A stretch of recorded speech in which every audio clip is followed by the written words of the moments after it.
Over the last few years, we've certainly had our challenging times, and it can be hard to focus on the good things in life or the gifts that that were brought to us as we endeavor to get past the challenges, the roadblocks, or the misfortunes that we may have encountered.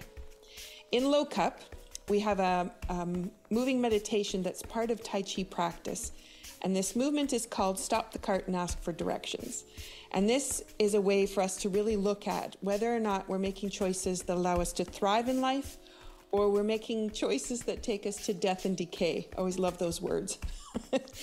So I appreciate knowing that there's a choice always at the start. And because when I move forward with the pattern, it provides me with a step forward to living and thriving, it reminds me that we all have a choice, and how we approach things can go in that direction. So how we approach these situations and how we bring in the heart makes it very important for us. And today we're going to look at the power of gratitude and forgiveness to release stress and tension in our lives. And how can we look at our challenges and celebrate our ability to find the way through? How can we forgive ourselves and others when choices might not have been for the best of everyone? So I'm bringing my sister Charlene Waynes back into the conversation, and her latest activities and support for the Moyos will be in light of our conversation today, exploring perspective and heart-centered living. So we all need a reality check to return to thriving and healing in our living. So join us to find the tips and tools that will take you there. You're listening to Be Well with Michelle Greenwell. This is sponsored by the Cape Breton Tea Company, as well as Dance Debut Inc. So, Charlene, welcome back. Thank you for joining me for 2024. Thank you. It's great to be back. We were in person together a week or so ago, not even a week ago. It seems funny to now be cross country, but it's great to be back. Thank you. Yeah, and we thought we'd be able to record in person, and living got in the way. We had so much fun. Fun, and then snow and ice. Yeah, absolutely. Yes, no ice, no power, no water. So that's a great way to start our conversations today. But let's dive into, first of all, getting the deck of cards so we can get our intention fully set for today. And so for those listening for the first time, I'm pulling a card from my Affirmations for the Body and Biofield deck. So I'm just holding the front card up. It has a ribbon of color on the front, which represents mother and child. So how we nurture ourselves, how we nurture others, how we're taken care of, and how we receive that care. And then I cut the deck, and we were joking before we started the recording. Every time I cut the deck, I cut it and let it pull from wherever. It's always bang on to our topic for the day. So I'm holding up. This is the fascia spine flow. So this is how the fascia comes off of the vertebra of the spine, goes out into the tissue, out into the organ systems. So you're seeing these rays of lighter color amongst green. It's this beautiful green. And the note is F. This is the middle thoracic spine, so center of the back between the shoulder blades, and the heart chakra. And our message is, love, forgiveness, compassion, and hope radiates to others when offered freely and openly. The gifts to everyone can be realized when love is unconditional. I'm sure we'll dive into that thought as we get along here. Okay, and with that, I know you and I both packed the Mission for Change community tea today, which has had amazing results across these last couple of months. Do you want to share what you have? What I have in terms of my teacup? What you've got with your teacup. So Charlene's just bringing up the label of the tea. So for those people who are on video, they'll be able to see it. If you're listening, you have a picture of the lotus flower, which is the opening of possibility. And we were gifted teacups while we were together. So yeah, from our amazing parents. So I've got this beautiful one with flowers and butterflies and birds on it. Very peaceful and serene, and not quite sure if it comes into focus, but it also comes with a beautiful little plate, little sandwich plate and a spoon. They're just awesome. And yours? I'm going to hold mine up. Mine are poppies. Yeah. And here's my little plate. It is just just so beautiful to hold. So I feel like royal treatment as I I'm know. holding I it. feel very pinky up kind of a tea drinking day today. Oh, I do have community in mind. And as always, may seem a little unusual, but I like to sniff it before I have a drink because I don't know, it's very invigorating and inspiring, and it just adds to the flavor, I think. People do it with all kinds of other beverages. So, as we become tea connoisseurs, you already are, as the rest of us gain that ability, I think appreciating all the different scents of the ingredients makes quite a difference. so I was saying I had run out of the tea because I've drunk so much of it. And so I went to make some and mix it. And that didn't come as easily as I had hoped it would. So as I was mixing it, I was engaging with the herbs to make sure that I got the message in it. And each package has on the label has an intention on it. So I also wanted to make sure that I had that intention. In community, we are empowered for change. And so as I was making the tea, I was really reflecting on holding on to that intention with the bit I had to make myself today. So, yeah. All right. So cheers. Cheers, absolutely. The amazing thing when you have a sip of this now, when you first brought it out and you'd first made it, there was excitement for what does this hold for us, and now every time I drink it, I know that it's actually really making a difference in people's lives, that people have bought the tea. Not only have they bought the tea, but often when they buy the tea, they say, keep the change, just put it towards the family, something to help. And it's really been inspiring just how much people are interested in it. And when you talk about it and you talk about the reason and the intention, people light up. So it's not just, my energy that they say they can feel, but it's also their energy that they want to be part of. And they want to be part of that healing and that connection and that community, which is the whole hope that we had for this. So, yeah, it's amazing. Mine today, Good. because you said smell it first. And I thought I do smell it, but I don't actually stop to be present with it as much as I could be. And I I think always, that's just because I'm drinking tea all the time and I'm running to do different things, and tea's a part of what I do. But I could smell the lavender and the orange, which I know you get the citrusy smell comes through for you. a little bit But the rose. but the taste today is like bubble gum. Oh, interesting. That's what I said. I was like, wow. But it was because I prepared it differently. I really locked into the actual intention, which sometimes I lock into the herb and I connect in with the herb, not so much with the intention in mind, but this time I flipped that around. And I know that's going to sound crazy to those people listening, because how much power could an intention really have? But it does change the flavor, It change does, the way you think about it. depending on how long you brew it and how strong it is, or how delicate it is. And at different times, it seems like there's more of the red rooibos coming out and the red color.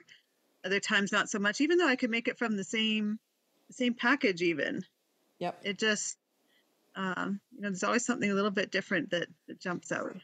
Yeah. Yeah. I wanted to talk a little bit about the sense of community, because I know we focus on the Moyo family and creating community for them and holding the hope for them. But we had an experience here this last weekend when we had the Tai Chi workshops, and we had the privilege of spending time again with David Hickey. And David Hickey, for those people that have not had the experience of Crystal Journey, he plays crystal bowls, plays Eastern instruments. He's got gongs, different planets, the sun, the moons. It's just an oasis for your body of sound infusion. And we were lucky enough to have the experience of a concert in between our two Tai Chi days. But what I wanted to reflect on was we had decided to focus on the community tea, so people could get to know it a little bit more, other than the Tai Chi teas, which are lovely too.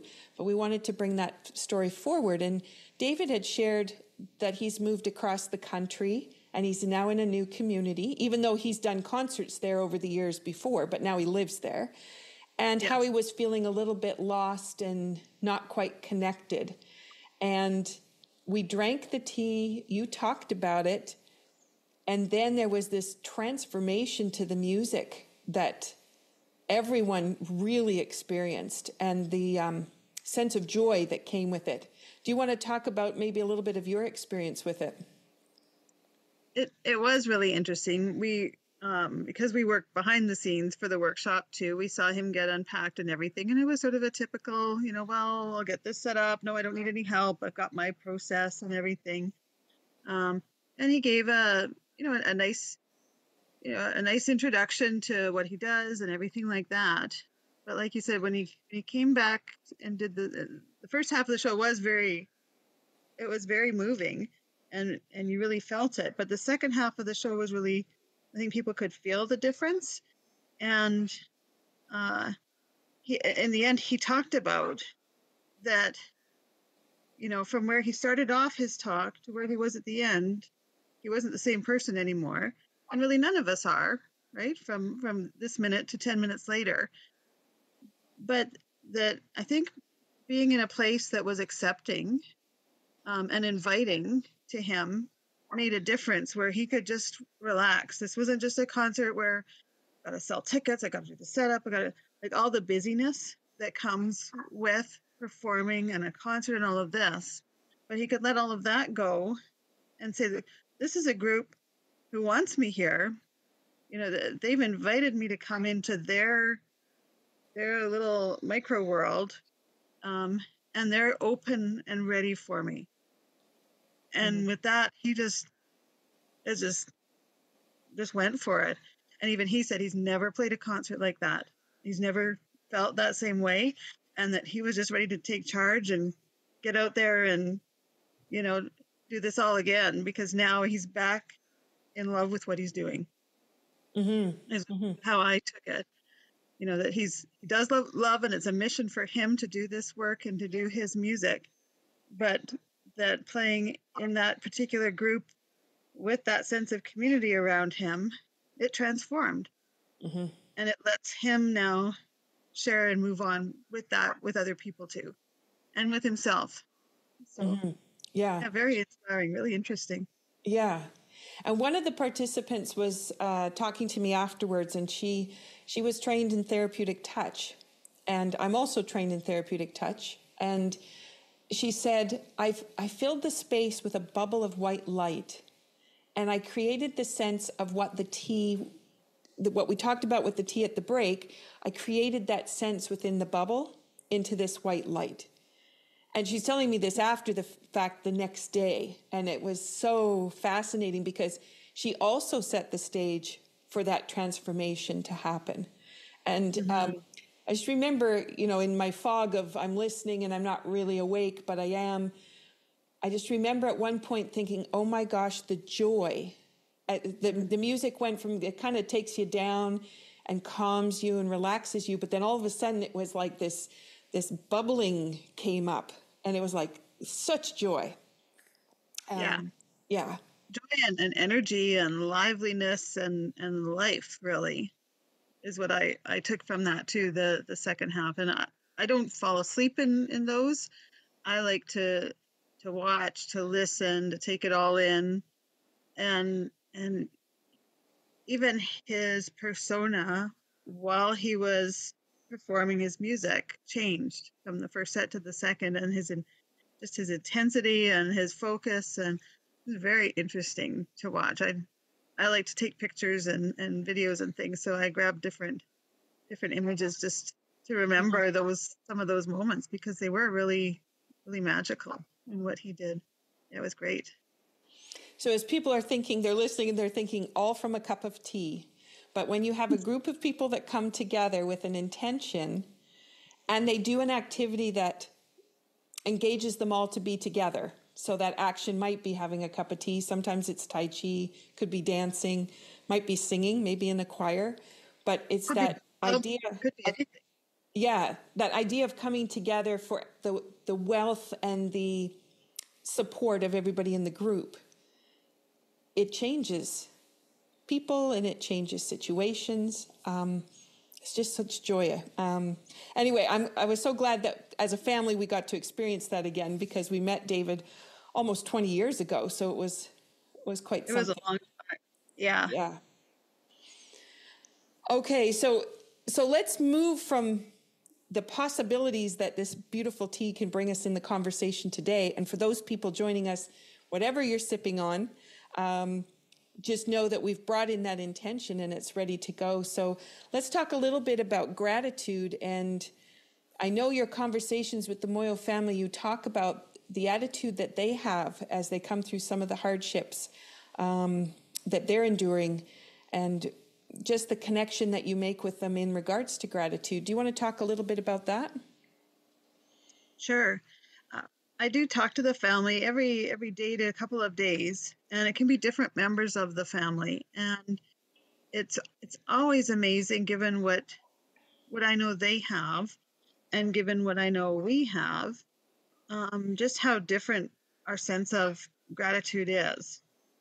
For them, everything is something to be grateful for. Everything is something for them connected to God and to be grateful to God for. So there's quite a religious connection for them too. But in everything that happens, and even if I say, right now there is no money to send, I understand there's a need for this or that, but I'm here with you. We'll talk about it. We'll see what our outside the box thinking can do. They're grateful just for the companionship and the love. They're grateful for the fact that the world hasn't forgotten them. That someone has reached out to say, yeah, you all matter. Each of you has a purpose, and you're not invisible. You're not thrown away. Somehow we're going to help bring those purposes and those intentions for the family out, and they can be grateful for prayer, for a hello.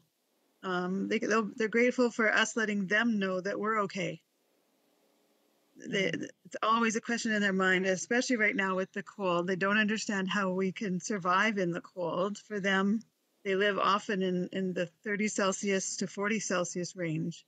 Very, very hot, where we'd be gone. I would be gone. I wouldn't be able to survive that. And so when I tell them the temperatures here, and I send them little snippets, little videos I take, and I'll talk in those, or little pictures, or I'll just try and describe what we do to manage the cold. They ask, how are our babies? Are our babies okay? What can they do? They'll pray for our babies. They'll pray for our children that they stay warm and safe.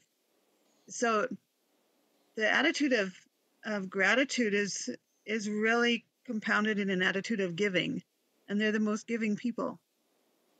And yet again, materially, we have so much more around us. But I think their spiritual grounding and their sense of family and ownership within the family, that everybody has a responsibility, is so strong that the gratitude, it just exudes from everything that they do. It's incredibly inspiring, and it certainly makes you stop and do a self-check and say, am I exhibiting the same kind of gratitude? Am I showing the same kind of compassion and love for others and care that they're showing, and that they're demonstrating and following their leadership? Really, in that area, they're the leaders and I'm the follower. Mm-hmm. Mm-hmm. And I think we forget sometimes how that real big connection, how much that means. And that's that smiling at a person as you're walking down the street, or with all the homes we have right now, the tent cities, and people just struggling to find their way through. That smile, that gesture, that moment of compassion really allows us to make that connection, but then also the opportunity for gratitude to be evoked out of those situations to make that connection so real. Just the steps that give other people respect and dignity make such a difference. You talked about some of the situations with tent cities and homelessness, and there's all sorts of names that may or may not be the politically correct name, depending on where you're at or who you're with, and that's not intended to be a line of that. The organization I work for has people that are dealing face to face every day with people in those circumstances and people in the opioid crisis. And the biggest thing is just that respect, and that you didn't just walk by and ignore. It doesn't necessarily mean money or a handout is expected, but being kind, thinking about what do I have that would make a difference.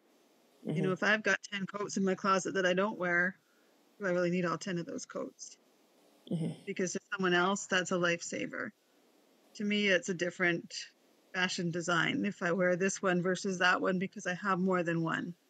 And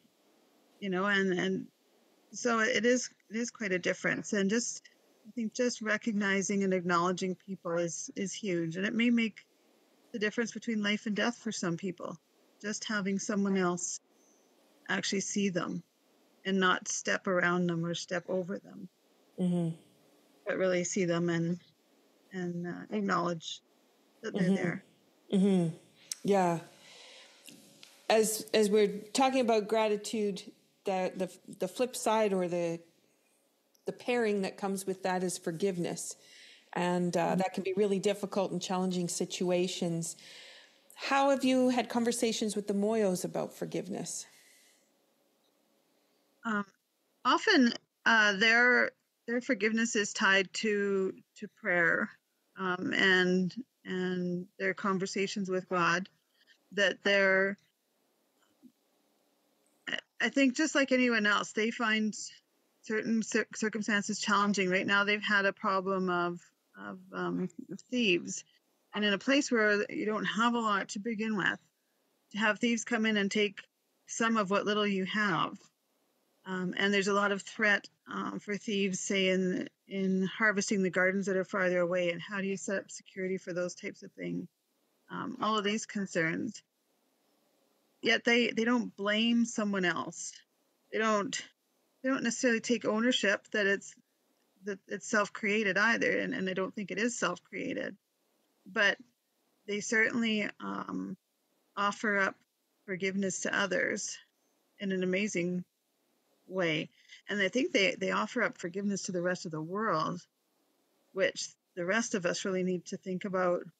This is one family, one example of many, many families around the world that feel like they're invisible. And yet they're not, they don't have negative feelings towards us. They have gratitude and appreciation. So it's kind of tied in together. There's certainly still accountability. Forgiveness doesn't mean, having a free reign to do whatever actions that you want. When the kids are misbehaving, they still have to be, there's still correction. There's still, what is the order of who does what and how are things done? And there's responsibility to community and to family members that everyone is responsible for. And if someone isn't pulling their weight, then that's something to go over in the family, or in the community. But I think it's different than here, where we really like to blame and point fingers at others.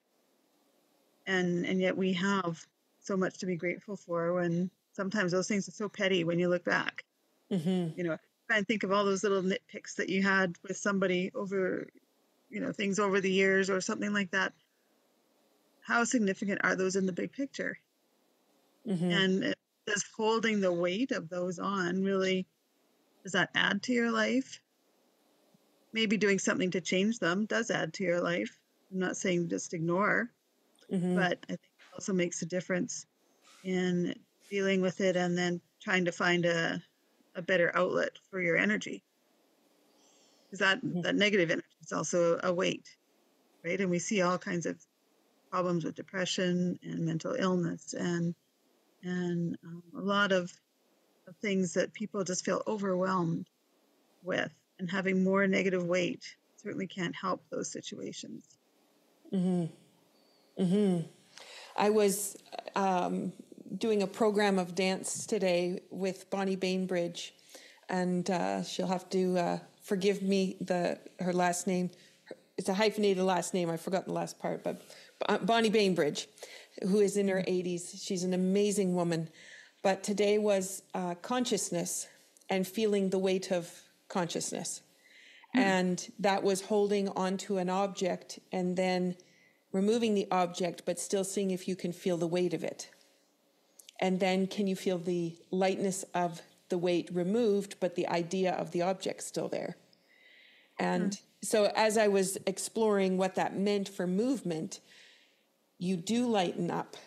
So yes, you have the weight of a burden and you can carry the weight, or you can choose to be lifted up by it and it's still present and you can still have an awareness of it, but it certainly changes the way the muscle tension is, changes the way the physical structure is, how deep your breath is, all because of the perception you have of the way you want to work with it.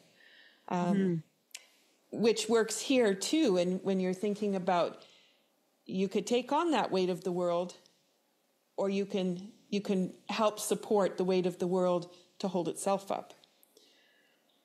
Absolutely. And finding a way so that you don't have to be outlets. You don't have to have the world on your shoulders alone, right? If everybody's got a little bit of the world on their shoulders, it's not so heavy. Yeah. If one person has the whole world, it's crushing. And no one should feel crushed, right? And I think that was an interesting message. I talked to you about this a little bit before we started today, that sermon that we had in our church on the weekend. Pastor Daryl, and I don't have his last name either, but we'll just say Pastor Dale from Powers Creek Community Church. He was talking about things. It was related to the church, but I think you can extrapolate and relate it to life. And some of those things were talking about if you feel like you've lost your love. So are you somewhere? Are you staying busy? Are you doing things just because you have to? Just because that's the routine, that's what's expected, all of these things, but you've kind of lost your love for what you're doing. And if you have, this is a good time to sit back, drink your tea, think about it, think of what got you to that place in the first place. What got you excited about whatever it is that you're doing, and re-find that love. And the second point that he talked about was, are you being critical, or are you being compassionate? And often we kind of get in a rut of just nitpicking or complaining, and it may fester with other people that build with, I say this negative thing and they say the next one, and then we can build on each other, and we can build this whole mountain of negativity and criticism or complaint. And often it could be about other people or about how somebody does things. But instead, we could turn that around and try and work with compassion and make those choices with compassion instead of critiquing. And if you have that mental shift of maybe, where is that organization at? Where is that person at? Why is my boss doing this? Why is my family doing this? It could be whatever circumstance, but taking that different approach. And then the third thing that he brought up was asking yourself if you're being passive instead of passionate. And if you don't have the passion for what you're doing, it's kind of hard to get all excited and get behind it and feel energized by doing it instead of being burdened. And if you're too busy being busy instead of being able to look at what is it that brought you there, what is it that gave you the passion to do something in the first place, what's exciting, where can you find that? And it could be anything from baking cookies with your kids, to relationships, to your work, to your faith, it could go anywhere for all three of these things. But I think those all really seem to connect. And when I think of those in terms of the Moyo family, I've never heard them criticize anyone. They take a lot of ownership. They may ask questions. They may ask God, why, how can we endure this next crisis that's hit us? How will we rebuild? That's not really criticism. But they still are looking to how else are they going to help the people in their village? Are there people worse off than them, and how do they reach out and help them? Quite an amazing mindset given their circumstances. They're definitely not passive. Their passion to share, to love, to pray for, to lift other people up, it has no bounds.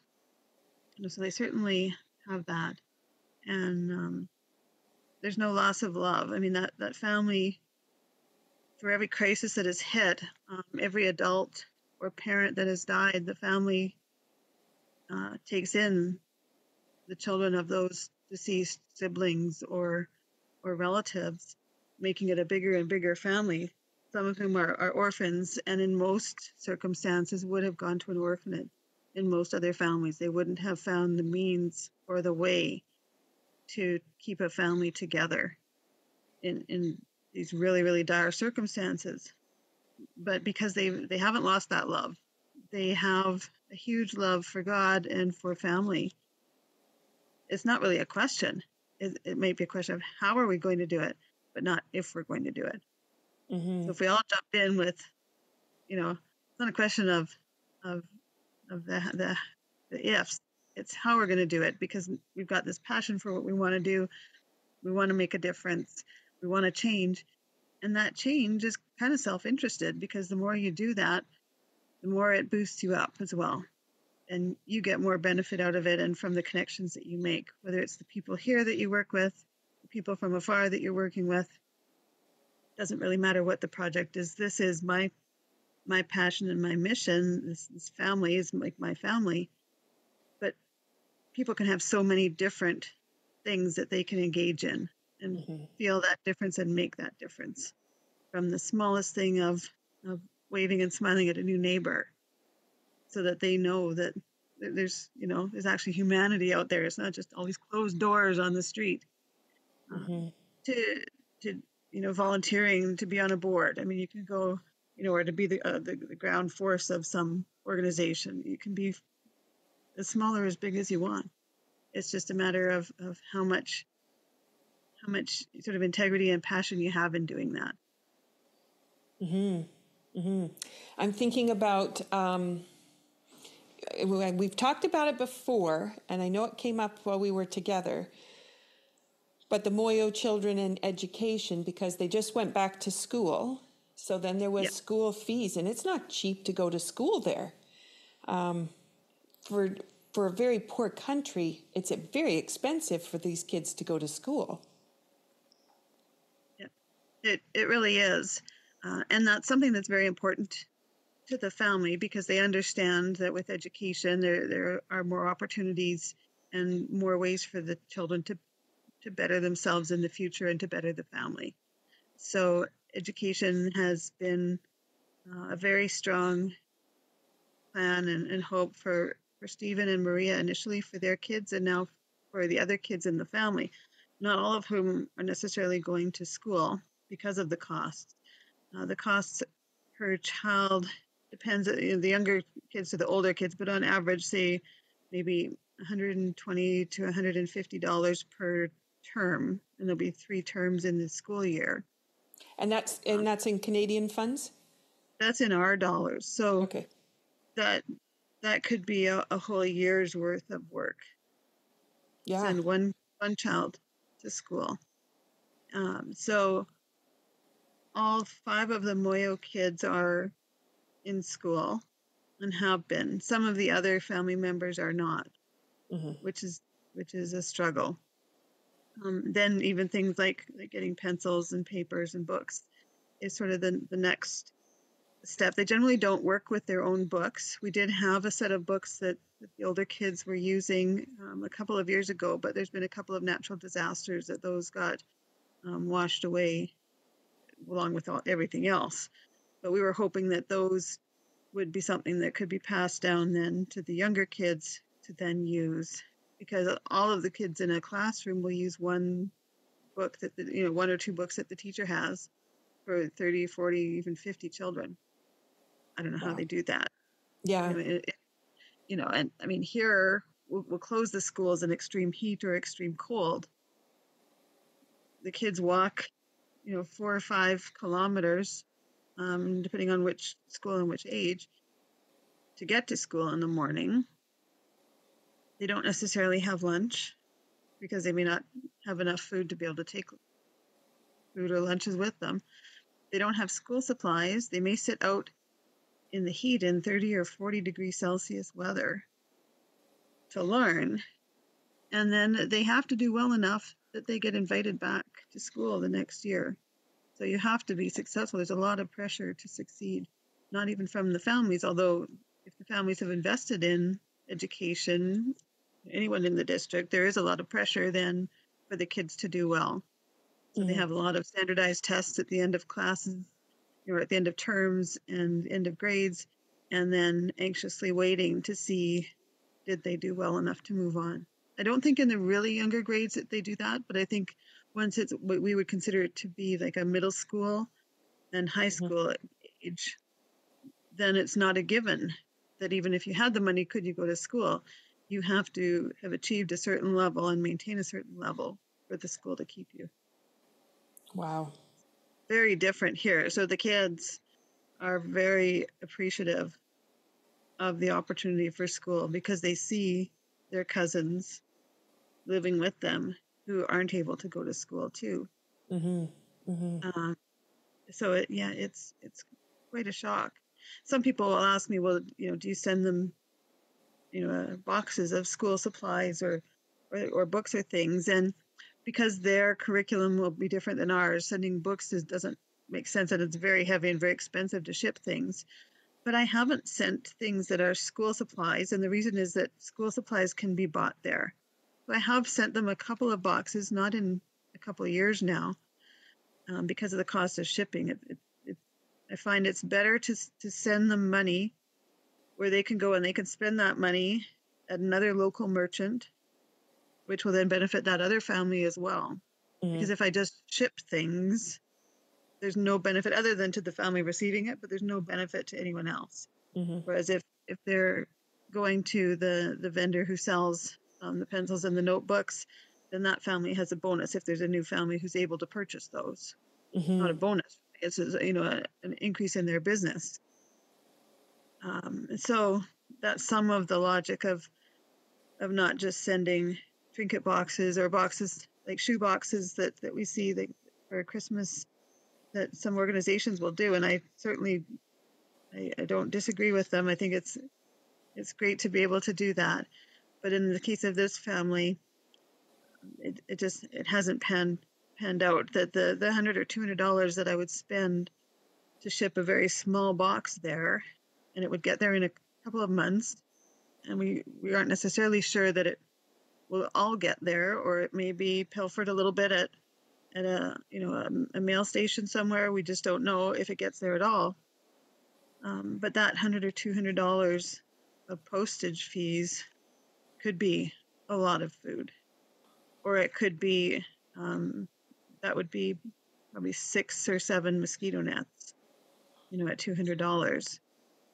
It's just when you compare what it could purchase if they bought it themselves there versus the just lost cost of shipping, it just doesn't make sense. And then you've got, I was thinking about the kids who have to become adults because it's time for them to be out in the field working, and they need to bring the harvest in. So school becomes something that is a luxury that the family can no longer afford for them. What do they do with, and it just linking back to forgiveness, knowing that, that's the end of their education, and then supporting that next group of kids coming up to try to help them to get the education. Have you talked with them a little bit about those feelings? I have one of the young adults in particular. Her name is Grace, and um, her parents are no longer with her. They both died. She's about, I think she's about 22 or 23, so young adult. She might be a little bit younger than that, around their early 20s anyway. When Stephen died a couple of years ago of COVID, she was still going to school, and they can go to school later than we do. They have it's different numbering and grading and everything else. But she left school to come home and help with doing the washing and some of the cleaning that's needed to look after all of the kids in the family, in this combined extended family. And so she missed out on different learning opportunities, and maybe a career that she might have been able to move on to something else. We have been blessed, though, with our connection with Grace Pads, who we paid for half of the feminine hygiene kits for the women and girls in the family, and Grace Pads and other donors contributed the other half. But with Grace Pads, one of the things that they do is they go out and they do an education piece with the families or the ladies and girls that they provide these things to. And when this is another Grace, so there's two Graces we're talking about, one with Grace Pads, one with the Moyo family. So Grace from Grace Pads, when she was out and speaking to the family and giving them these kits, she spent time talking to each of the women and girls about, what are your hopes and dreams? What would you like to do? The best of all worlds, if you could do something, that would add economically to the family or to yourself, what would you want to do? And it's something I've been asking and trying to get them to think about, but I think it's something that seemed a little bit surreal to them until they actually had someone in Malawi who came down and showed them that here she herself is only in her 20s, and here she's all these systems built up and inspiring so many people and making them stop to think, what do I want to do and how do I achieve that? Which is completely new thinking, but also it will benefit the family. So even with that loss of education, the bitterness isn't there. Now there's, amidst all of the challenge for food and survival and health, there's an excitement about, maybe some of these dreams will really come true. Maybe, for Grace in our family, Grace in the Moyo family, she said she'd like to be a hairdresser. And Grace from Grace Pads had given her some coaching about how to accomplish that. What are some of the steps she would need to do that? So there, you can try and approach shopkeepers to take you on as a mentor and apprentice kind of idea. So that's something that our Grace is going to try and do. Stella is wanting to learn more about agriculture. So she's got a little baby. She is already harvesting so much food for the family, with a little baby in tow. He's not a year yet. He'll be a year in a week or two. And somehow, on her own, she is doing this harvesting at a faraway garden. So it's not something where you can just step outside and harvest that. This is big gardens of maize and rice and sweet potatoes and big crops. So she'd like to learn more about agriculture. So she was inspired by Grace from Grace Pads, that this is something she could learn more about. And there's other women who are interested in making small items that they could sell at local markets. And it's just, others wanted sewing machines that they could both repair clothing in the family, but then maybe they could resell some clothing if they knew how to sew and had a sewing machine to be able to do that. So just the inspiration of speaking to someone has given them so much hope and excitement. And unlike, I think, how some of us, and probably myself included, would feel like the world has just, sat on my hopes and dreams and I'm never going to get anywhere. Woe is me. Instead, they are behind each other and supporting each other. And if I say, well, here's my question from Grace at Grace Paths, she'd like to know about this information. They'll get back to me with, we'll be right on that as soon as we can get that back to you, hopefully by tomorrow. But if not, it'll be the next day. They're so eager to take ownership of what they can do for themselves and the differences that they can make for themselves and for others. So it's incredibly inspiring. Absolutely. Yeah, I just, I think about that gesture, right? You reached out to Grace Pads and made one miracle happen, or several multi-miracles happen. But the fact that they went and hand-delivered those packages and made that connection, and that there we're talking about community again, and just who you smile at, who you listen to, who you support in whatever their ideals are. Just how we just don't know how far it can go, and No, what's it's possible. really incredible. Yeah, and how much being heard can make someone feel like they can do it. There is something different where they never really saw a different way. Stephen's goal when he was alive was to build information and ways to help feed widows, young moms, and things, because he wanted to change the nutrition for new babies, especially. That was part of his goal, and he was trying to go out and do that within his congregation and reach out and make that difference.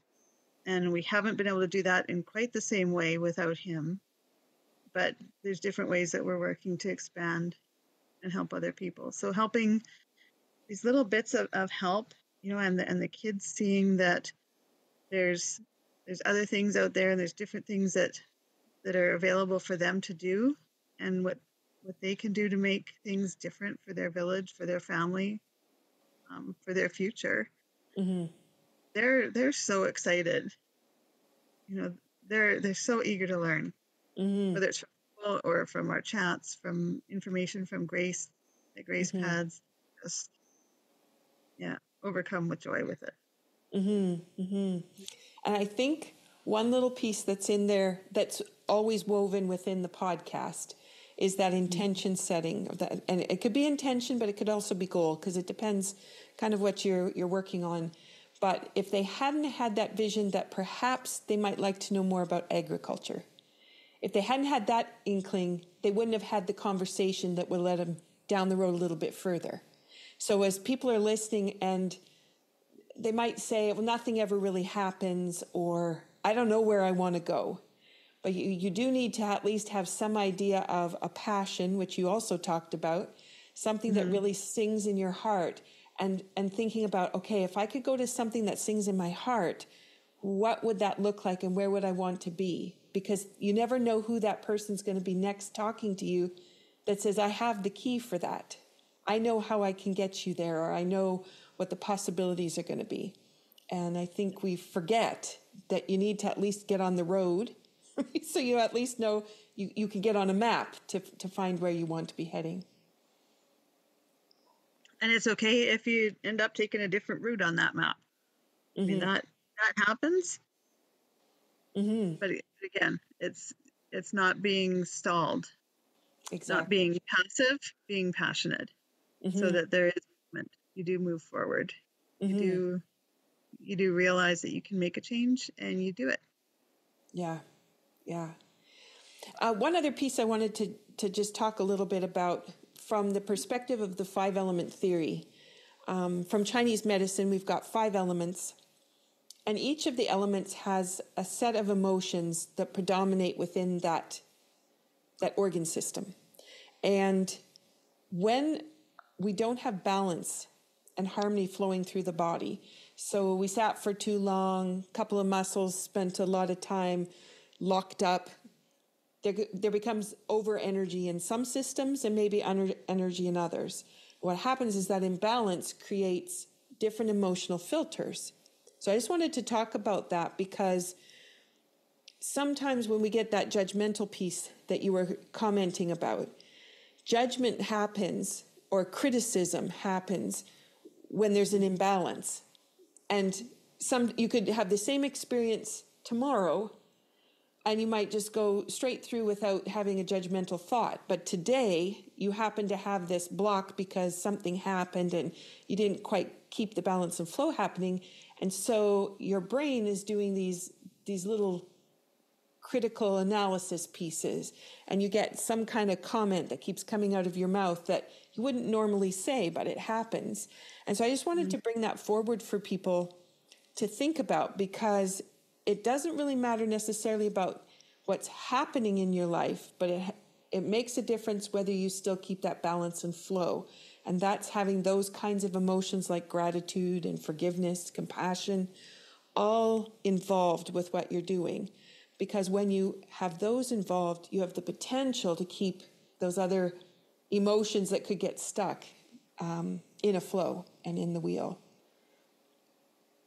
And I think along with that, sometimes when some of those things become overwhelming and you have that sense of, whatever is going to come out of my mouth today is just not going to be good, or those ants, they're called in some places automatic negative thoughts, that they just compound and gather like at a picnic and eat away at your thoughts. That's a time to also then take those same ideas of compassion and gratitude and giving and turn them back on yourself. Mm-hmm. Mm-hmm. Whether that's sitting with a cup of tea, whether that's having a bubble bath, whether that's going for a run. That's not something I would do, but there's people who do that, and that helps them to refocus and recenter. Maybe it's gardening, maybe it's who knows. But every once in a while, just having that regrouping for yourself is okay. Maybe it's spending the time in prayer, maybe it's meditation, maybe it's Tai Chi like we did on the weekend. Maybe it's Kung Fu, it could be dance, it could be anything. But give yourself the grace and the forgiveness that, maybe that's a signal that you've just gotten too busy again. Mm-hmm. And you need to slow it down, recuperate a little bit, and then, come out full speed ahead with the same enthusiasm that you want to have, but you don't have because so much is weighing you down. The danger is that it's easy then to say, well, I stayed away from doing everything yesterday, still don't want to do it today, and for that to become the pattern. So it's important to say, okay, I'm giving myself, whether it's this hour, this afternoon, this day, and then that's what's going to recharge me, and I'm going to be able to move on. Mm-hmm. Mm-hmm. Stagnate. I was just thinking, one of the questions I usually ask myself, I hear that nattering going on and it's critiquing and it's should have, could have, whatever. And then I stop and I ask myself if I'm 100% myself. And if I'm not 100% myself, then I just have a little conversation about getting rid of those little gremlins, like you said, the ants at the picnic, and just sending them on their way. And just letting those ants march out and clear the space. And once I do that, a lot of times that's enough for me to just lift and then my whole focus is completely shifted and those thoughts are all gone. And sometimes I do it with a movement, but sometimes I just stop and realize those little gremlins are groping around there and I've got to just shoo them on their way. Yeah, absolutely. Yeah. And maybe it's just talking with somebody, like letting it out and letting someone else hear it and support you. Mm-hmm. Because even saying it sometimes, right, comes out of your mouth and you're like, okay, that sounded bad. Or I can't believe I said it that way. And you think, oh, this is not right. I need to flip myself around here. Yeah. Yeah. And if you can't tell a person, then have a furry friend or a fish or whatever, because pets will hear it and they won't judge and you'll feel better. Yeah. Yeah. They'll just go get the ball, say, please play with me again. So have you got some kind of a movement pattern? I know I talked about Lok Hup at the beginning, stop the cart and ask for directions, making choices about thriving and living well. Have you got an activity that's your kind of go-to thing that we could recommend for people today if they're kind of stuck and they're not sure what to do? That's a good question. I like I've been working on the foundation exercises in Tai Chi. Mm-hmm. So for me right now, those are good because I'm learning those so I can learn to instruct them. But I find there's one where you just put your hands up and Just turn the hands. Mm-hmm. your hand in front of you. And it just helps. It warms your hands up if your hands are cold. You can start to feel your hands tingle. You don't have to do it for long. You don't have to do it for fast. You can do it while your tea is brewing or your breakfast is heating up or your coffee's brewing, whatever. I often am doing this. I'll do that and look out the window if I make another cup in the morning or something, or lunch is heating up. But it's just something that can give you some energy. And just looking at, doesn't have to be, preparing for a marathon or having like a whole routine that you do. It can be just knowing that that's something. Or we've talked about like you've done the ear rub with a lot of us, that we go through and rub the ear and do some self checks on what that's done to release some of the stress. And amazingly, it does. And people are always so surprised in all the classes when that works. Mm-hmm. So those are big ones. Mm-hmm. For me, I like to walk my dog too, or play with the dog. But I find that to be quite relaxing, which not everybody has a dog to do that. But for the movements, for me right now, it's sort of the foundation moves. Mm-hmm. Mm-hmm. And that whole, the ears, I think what I've delighted in the last couple of months is really developing what kinds of awareness can we have about how we're feeling, and noticing that our posture, if it hunches over or it shrinks, how much pressure we're really feeling. And maybe we're not quite being supported by gravity. Gravity's kind of sucking us into the ground instead of feeling lifted and expanded out of that. So you talked about the ear rub, which is definitely great to line everything up. Rubbing 3 times down the ear for those that haven't done it before. But also just pulling up on the ears and realizing how even the center of the chest has sunk. And that sinking, that's where your breath is. That's grief, guilt, regret, all can sit in there. So if it's compressed for a long period of time, you can have those kinds of thoughts or emotions pop up. And so that opportunity to lift the ears and find how the posture can be lifted, and then realizing, oh, that's where straight is, not what I was doing. It just feels lighter, as we were talking about the heaviness of objects or experience. Yeah. One thing that's been quite interesting is I like to sit up straighter a lot more now after doing more of the Tai Chi work and more of the work with you. Like even I'm just thinking about like right now I'm sitting at the front of the chair with my back straight, not kind of Back into relaxed the chair. Yeah. back into the chair. And I changed out one of my love seats recently because it was too slouchy for more of a, not quite as cushy, Yep. but it lets you be able to sit up. And the difference of sitting up versus slouching is something everybody can do. You don't really need any practice with that. And it can make quite a difference, like you said, for breathing, or for back strain. If you do a lot of work on computers, like I do, you do, just making a difference in your posture, being aware of your posture is quite transformative. And I've been reading The Wild Feminine, and it's all about the pelvic floor and how most people are imbalanced on those muscles. And depending on which muscles are not working, you have different viewpoints that you'll be experiencing. So whether you feel supported or you have fear, how you might express yourself or how you accept things that come towards you. And that also has changed for me when I'm sitting, because I do sit up, same as you. I just, now it's like, why would you use the back of a chair? You know, when you can be completely supported yourself. But I also now try to be dynamically sitting so that I'm always moving through the pelvis, forward, backward, around, whatever I happen to be doing. I'm not just sitting and putting that pressure down onto the pelvic floor, because it's taking a lot of weight from that whole core of your body. But if you can lift and support it and keep moving it, those muscles will be working and harmonizing with each other.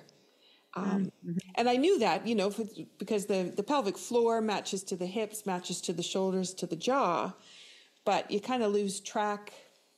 You know, you're sitting on a chair, you know, it's just sitting, but it can be very different. All right. Having said all that, I did want to mention to people, you and I had last week extremely cold temperatures. Yes. Blast of winter that hit us. And I know in other places they're having blasts of heat. But what I would recommend, that if you can go outside and walk in nature, is to take the 5 senses walk. And I know I mentioned it before, but sometimes listening to the world and really hear what it's saying to you. So yes, you're listening for birds. You might hear the rustling of leaves in the tree. We listen to the softness. This was kind of fun. The softness of just before it's going to snow. It's just so quiet. But then what is that message that comes with it? So yes, you have the quiet. And then how does that make you feel? What comes with it? So I'm just inviting people to think about what their experience would be out walking. And then words that might come to you, or the smell. What is the scent of the world? Sometimes we go, oh yeah, that's a rose. And again, I was thinking about the Moyle family trying to understand, we were in a blizzard and we were in a deep freeze, and they're trying to comprehend what that is. And I was thinking about when you step on the snow, the temperature of the snow, it has different crunches. I videoed and sent them videos of just my feet walking and crunching. Yeah. And you've got the texture of the snow changes. What the foot feels like when you walk on it changes. So I just thought I would invite people, not necessarily you're going to have snow to walk on, but just to really think about, what are you smelling and what is that meaning to you when you do smell it, when it's just the world, and what does the world smell like and what's possible. And the other I thought about was tasting the air. Again, when it's just going to snow, and it's just before that, it's got a little bit of a flavor that comes with it. It doesn't have a description, but you just know it's going to snow. In the air, yeah. Yeah. And then the last would be things like being able to ground or touch a tree, hugging another, finding ways to feel that connection.